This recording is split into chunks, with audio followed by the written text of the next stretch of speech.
Hello again. This is video lecture 30.2, and we're going to discuss sections 2 and 3 in chapter 30. And section 2, if you wish additional information, talks about electromagnetic induction and energy transfers. So we're focusing now on a situation where we have electromagnetic induction occurring. That means we have a loop and a changing magnetic flux through that loop so that we have an induced EMF around that loop. And in such a scenario, we want to look at how is energy being transferred from one form to another. That turns out to be important, and you can do actually quite a lot of analysis along the lines of energy transfers, and that's what we're going to do here. So we've got a situation we've put together here that helps us think about energy transfers. We've got a rectangular loop of wire, so conducting wire, and it has a width L across it, and I don't care really how long it is, okay? It's pretty long, but the width going up and down you see there is L. All right, and it has one end over there towards the left in a uniform external magnetic field that is directed perpendicularly into the plane of the loop, as indicated by the array of X's. It's a nice uniform magnetic field into the screen. The dashed lines in the figure show the assumed limits of the magnetic field. The magnetic field does not exist beyond that dashed line. The fringing of the field at the edges is neglected, even though it's technically not correct. Okay, so we're neglecting the fringing of the field around the edges. That abrupt boundary there. And here's the other thing. We are to pull this loop to the right at a constant velocity v. You can see there's a hand.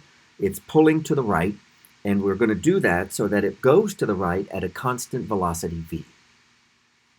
The first step in this process is to find the induced EMF and the induced current in this conducting loop. You see why there is an induced EMF?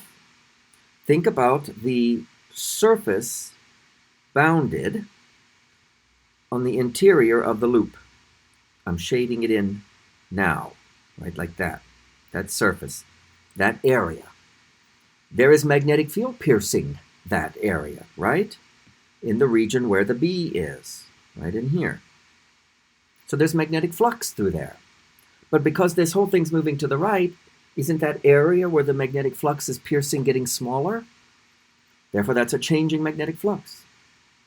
Faraday's law tells us if we have a changing magnetic flux through a loop, we have an induced EMF. Let's figure out the expression for that induced EMF. First, let's get an expression for the magnetic flux through that shaded surface there. That's the safe starting expression, integral of B dot dA. But we do have a somewhat simple case going on here. We've got a flat surface. We've got a uniform magnetic field, at least over some area there, and it's perpendicular to the surface. So the formula for the flux then becomes a simpler result. The magnitude of the field, B, times the area where the field pierces. Let me now shade that more specifically. And I call that A field. It's this area, right here. That's the area inside the loop where magnetic field pierces. And that's what contributes to the flux. What is that area? Well, I know its width is L. Let's call its dimension this way, X. So in that shaded area is L times X. And so this expression for the magnetic field, I'll just use that symbol for the magnitude of B times L times X. And the flux is changing because that dimension X that represents that length where the field is piercing is changing. All right, now Faraday's law tells me how to get the magnitude of the induced EMF in the loop. That's the absolute value of d phi sub b dt, the rate of change of the magnetic flux. So that's d by dt of BLX. But B is constant and L is constant. It's the X that's changing. So this is BL absolute value dx dt. But wait, the rate at which that X is changing is just the rightward velocity, V, of that whole loop. So the formula for the induced EMF is simply in magnitude B times L times V, how fast it's going to the right. Okay? And that's it's a nice simple result, and that will be actually quite helpful. It's arising because we're moving the conductor through the region where the magnetic field is and across a boundary there. So B times L times V. So the bigger the field, the bigger the induced EMF. The bigger the cross dimension L of the loop, the bigger the induced EMF, and V. The faster we pull that thing to the right, the bigger the induced EMF. That's the induced EMF. Okay, so that means this loop acts like there's a battery in there, producing an EMF of BLV. And any source of EMF can drive a current in a conductor. And so we assume that the loop has some resistance R.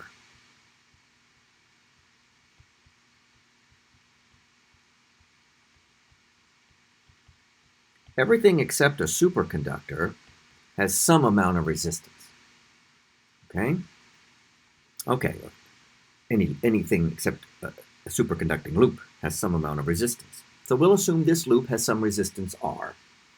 Then it's not hard to figure out the induced current going around this loop.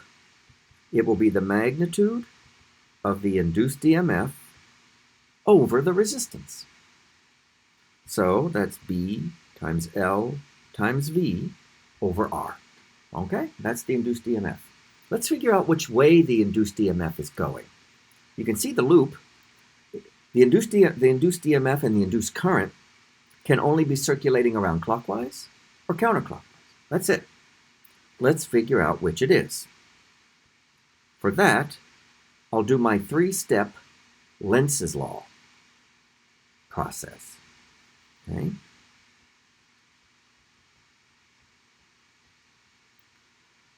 To find the direction of the induced EMF and the induced current in this loop. First step is to determine the flux trend, because the induced magnetic field we have will oppose that trend. The trend means how is the flux changing? Well, what do we have here? Since the loop is going to the right, that dimension x is getting less, x being the scale over which there's magnetic field piercing. It's getting less. So the area there, a field, getting less. So the magnetic flux is getting less. The magnetic flux is decreasing. That's a very important part of the trend. Is the magnetic flux increasing in magnitude or decreasing in magnitude? Our magnetic flux is decreasing. And it's decreasing due to a B, a magnetic field, that's inward, right? Into the screen. That's the flux trend. Next step, given the flux trend, determine the direction of B induced.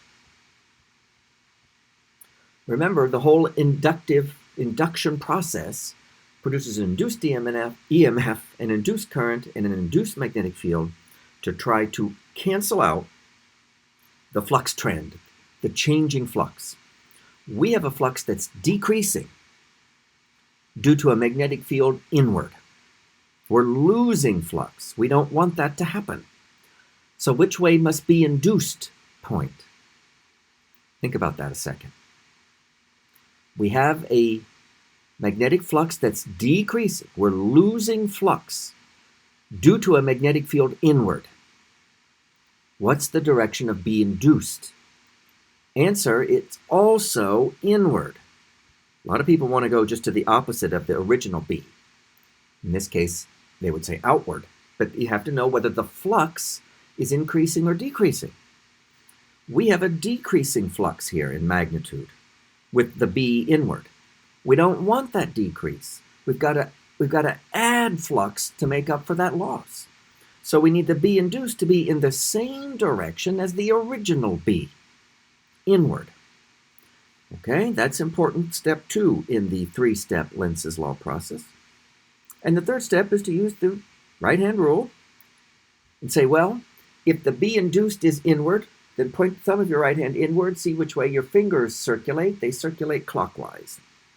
So I induced is clockwise around the loop. So I'll go up into the loop here, and I'll put arrows labeling I induced. They go around all sides clockwise. You don't lose any current as it goes around. Okay, so there's a lot of good physics there. We have an induced EMF in that loop with an induced current, and the induced current's flowing around clockwise. All right, now here comes another picture here. So now what we show is the loop, and now it shows also the induced current I that's going around clockwise. And of course, we want to remember that part of this loop is immersed in that magnetic field B that's into the screen. And now I want to note that there'll be a magnetic force on the loop due to its induced current in that external magnetic field, right? Remember I times L cross B from chapter 28? We've got current in wire in an external magnetic field B. So there's going to be a magnetic force on each side. Let's do what we're going to call side number 1, which is this left side over here. Let's find the expression for the magnetic force. Okay? We will use F magnetic is the current going around, which in this case is I induced, times L cross B. So we're going to apply that to the left side first. So we need an L vector. Well, that would be that entire length of that side. Okay, that's the L. And it's in the direction of the induced current, right? Okay, let's get the magnitude now of that force. I'm going to label it here F1. It's the magnetic force on side 1 there. And the magnitude of it is, well, I induced times the magnitude of L vector, the magnitude of B vector, the sine of the angle between L vector and B vector, which is 90 degrees. That sine of 90 is plus 1. So let me just write that like this. I induced LB. That's the magnitude of it. Let's get the direction. Just use the right-hand rule for L cross B. Right? The right-hand rule for L cross B. Use the 2-pen method. Not a bad idea. I'll use a red pen for L and a green pen for B. And I hold them up the way they look when I look at the screen. L is going upward in the plane of the screen. B is going down into the screen. I push with the fingers of my right hand L on top of B. My thumb points to the left. So F1's direction is to the left. You can see it's labeled here, pointing to the left. F1. Okay? And there's its magnitude. I induced LB. Now, that I induced expression, well, I already solved for I induced up above. It's BLV over R. So I'm going to put all that in. BLV over R times L times B. So that's B squared L squared V over R. That's the basic expression for the magnetic force leftward on side 1. Note, by the way, that this part right here of the top side is current in a magnetic field, so there'll be a magnetic force on that. And you can do the right-hand rule for practice on that for yourself. That force is that way. And then for this side down here, for that length vector, we're in a magnetic field, so there's a force for that. And that force points actually that way. So these two forces turn out to be equal and opposite, and they balance each other. So the net magnetic force on our loop is this leftward force that we're calling F1. Now that's the magnetic force on the loop itself pulling it to the left, which, since I'm trying to get it to go to the right, that's making it slow down, or it wants to, right? But I want the loop to travel to the right at constant speed. If I want to keep that V constant, then I'm going to have to apply a force to the right myself. F applied, let's call it. And it's going to have to balance the F1. Okay? So I have to apply an applied force of the same magnitude as that magnetic force on side 1, which means my applied force magnitude is B squared L squared V over R, and the direction, well, is to the right.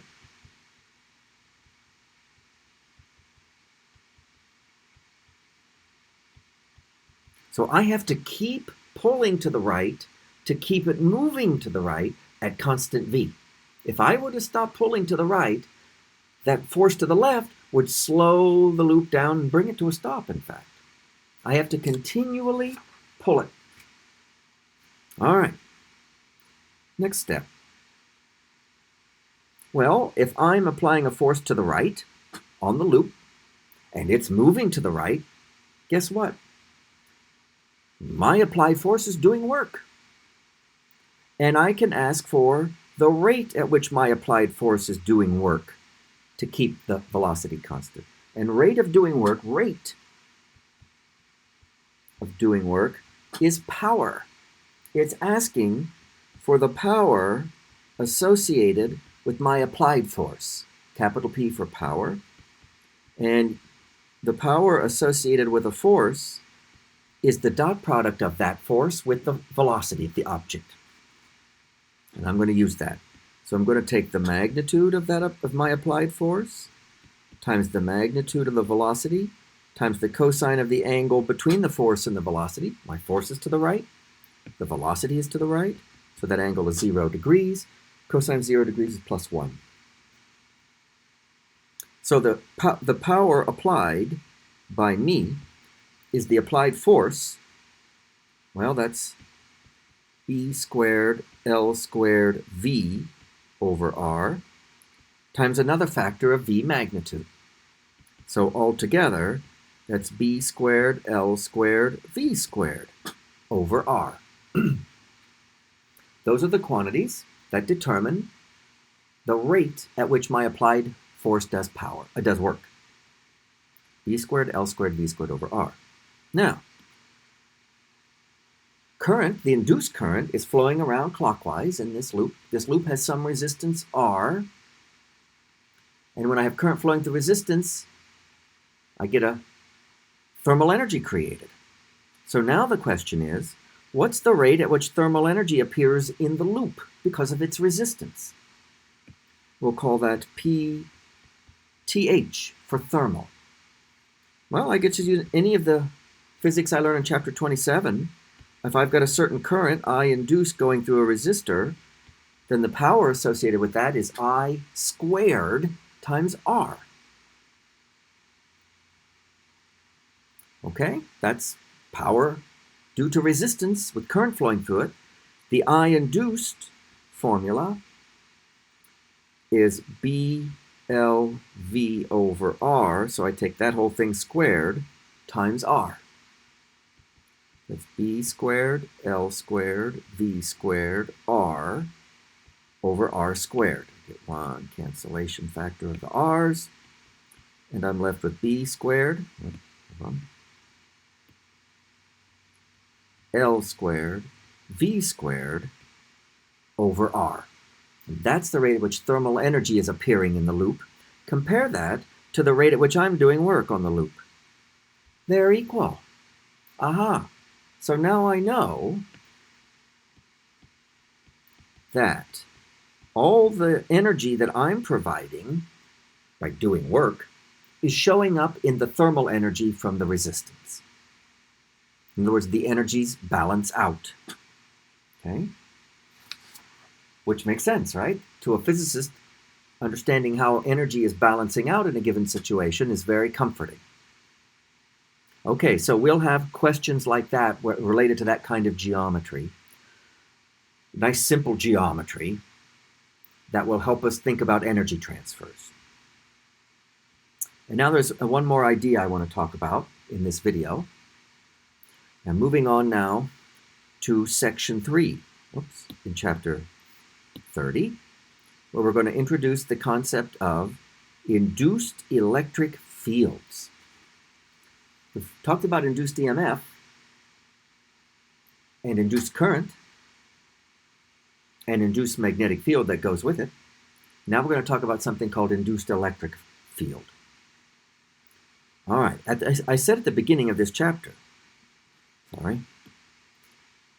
we now have a second way of creating electric field. The first way, just have electric charge, period. The second way, the new way for us, have a changing magnetic field. Emphasis on changing. Okay? That's the second way, the new way, if you like, to create electric field. Have a changing magnetic field. I want to show you how that works. I want to go back to calculating the induced EMF in volts, and from that, an induced electric field in volts per meter. So here's the scenario. I've got a circular region, shown there in gold on the left, figure A, where within that region there is uniform magnetic field. I'll expand that a little bit. Directed into the screen. That's those green X's. That's B. Okay? I've got a uniform magnetic field B into the screen. And I have immersed into that a copper ring. You can see it there. It's shaped like a circle. And the ring itself has radius little r. The field region, the extent of the magnetic field, is radius big R. Okay, now, take that back to normal size for a moment. Let's apply Faraday and Lenz's law to this left picture. I have a magnetic field, so here are the steps. I have a magnetic field into the screen, and, here's important, we're going to assume that magnetic field is steadily increasing within the gold region. B is into the screen and steadily getting bigger.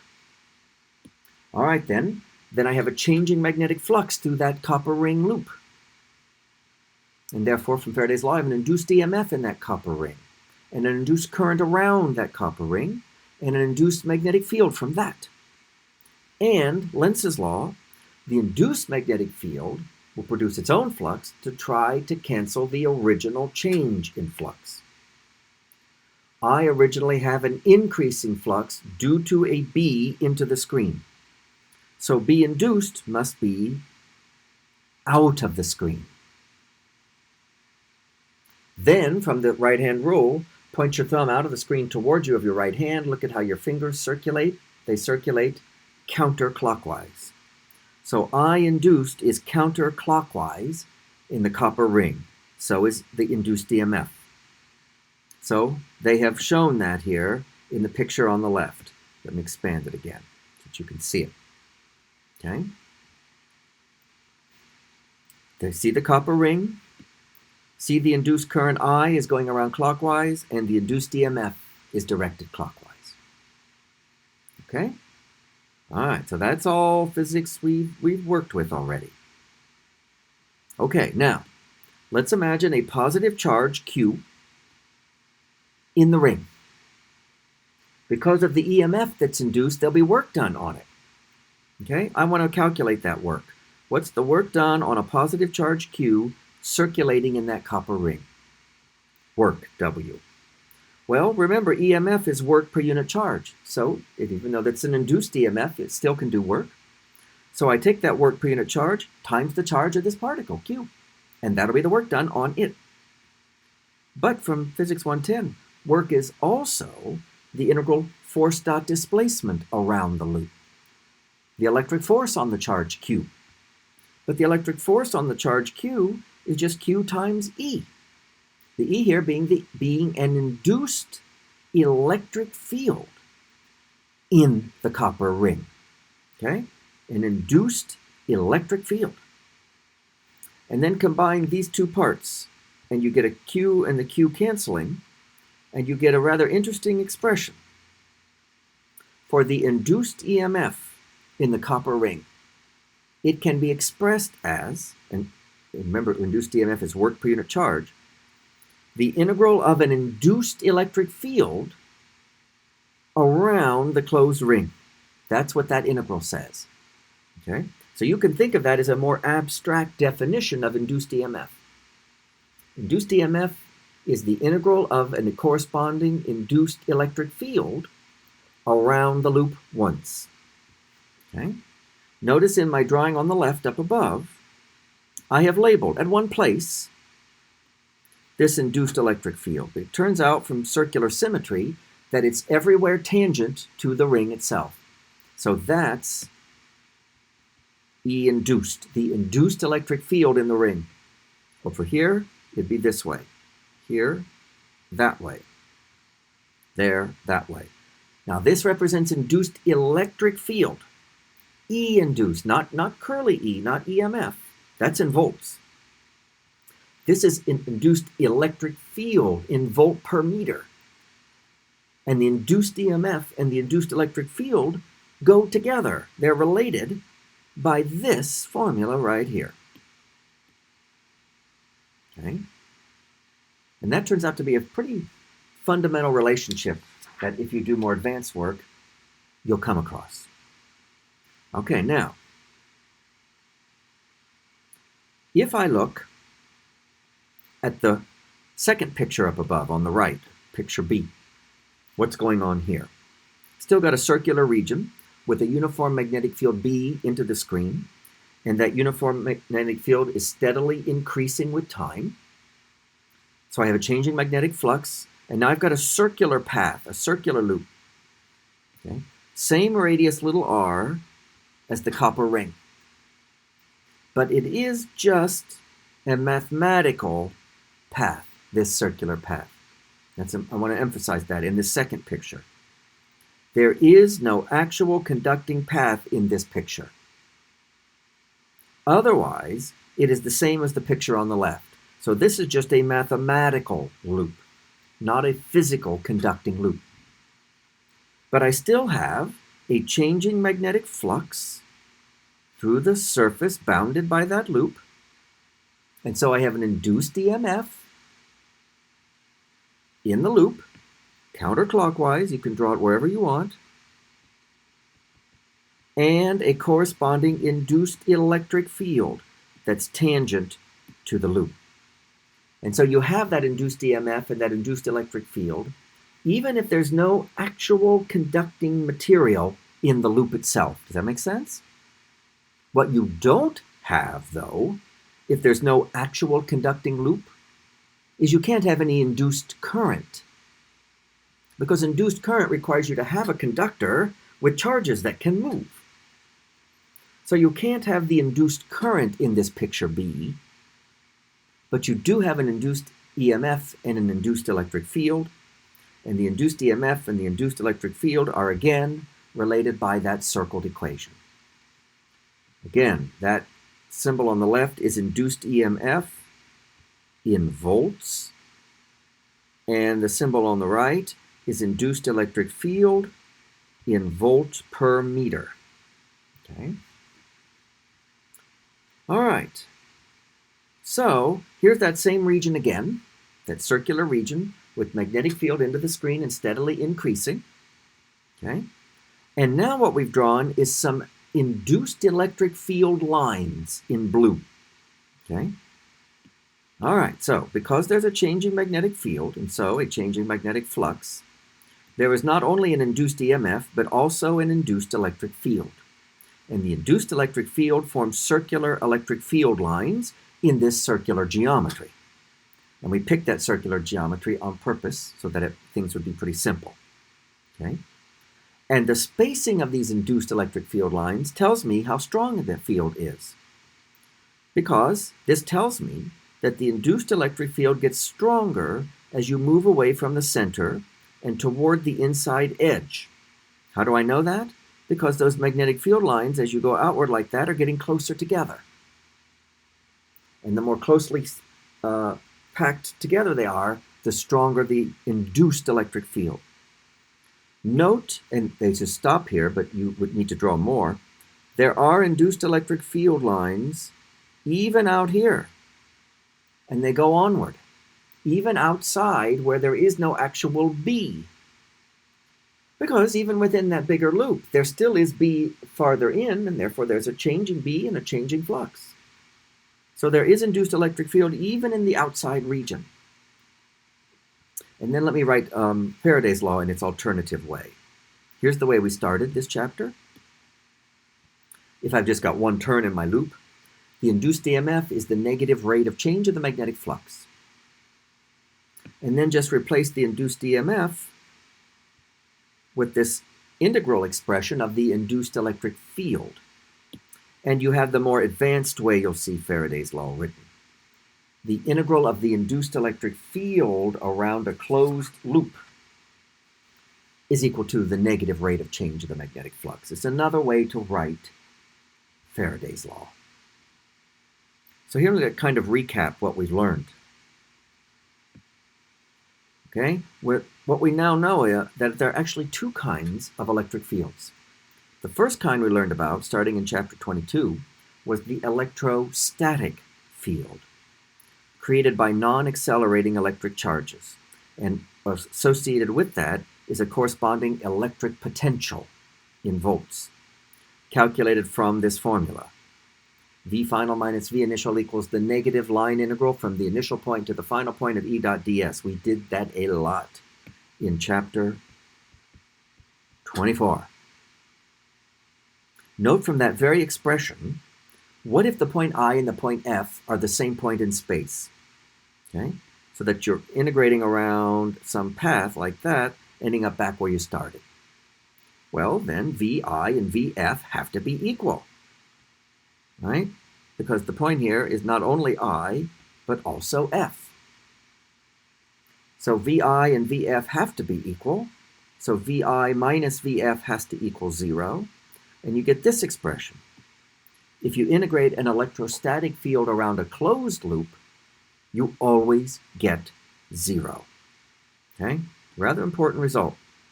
The integral of the electrostatic field around a closed loop is 0. That's not true for this new kind of electric field we'll call induced electric field. That's created by a time-varying magnetic field. It has no corresponding electric potential.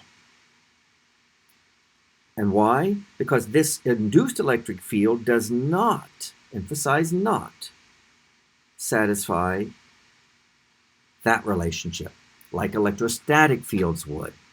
If you integrate the induced electric field around a closed loop, you don't get 0. Faraday's law tells you what you get when you integrate the induced electric field around a closed loop. You get negative d phi sub b dt. All right, so instead, Faraday's law tells us that the integral of E induced dot ds around a closed loop is negative d phi sub b dt, Faraday's law. So induced electric field is quite a different beast than electrostatic field. All right, the last thing we'll do in this video is a little class engagement exercise on Blackboard.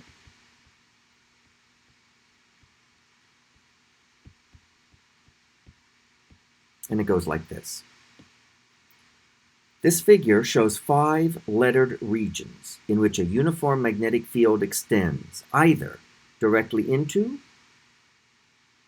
directly out of the figure or directly into the figure. The direction is indicated only for region marked little a. The dots indicate that the field is out of the figure. See region A down here with those dots labeled little a? In that particular region, we have a magnetic field coming out of the screen, okay? And the field is increasing in magnitude at the same steady rate in all 5 regions. Notice here's region little b, here's region little c, here's region little d, here's region little e. They all have a magnetic field that's increasing in magnitude at the same steady rate. And they also have all of the same area, these regions. What we don't know for regions B, C, D, and E is whether this magnetic field in those regions is out of the screen or into the screen. Also shown are 4 numbered paths, 1, 2, 3, and 4. You can see path 1 is labeled in orange. It wraps around, loops around area A. Path 2 is in blue. It loops around areas D and E. Path 3, labeled in red, loops around areas A, B, and C. And path 4, labeled in green, loops around areas C and E. All right, so we have those 4 numbered paths along which the integral of E dot ds is to be calculated, at least the magnitude of it. And then that's given in the table below in terms of a quantity mag. So for path number 1, when you integrate E dot ds around the loop, you get the result mag. For path number 2, when you integrate E dot ds around that loop, you get 2 times mag. For path number 3, when you integrate E dot ds around that loop, you get 3 times mag. And for loop number 4, when you integrate the electric field, induced electric field, around that loop, you get 0. All right, with this information, here's what we're supposed to do. For regions B, C, D, and E, indicate whether the magnetic field is directed into or out of the figure. In B, in C, in D, and E, which way does the magnetic field point? Okay? All right, we'll be talking about these ideas also in class on Monday. And that's all for this video.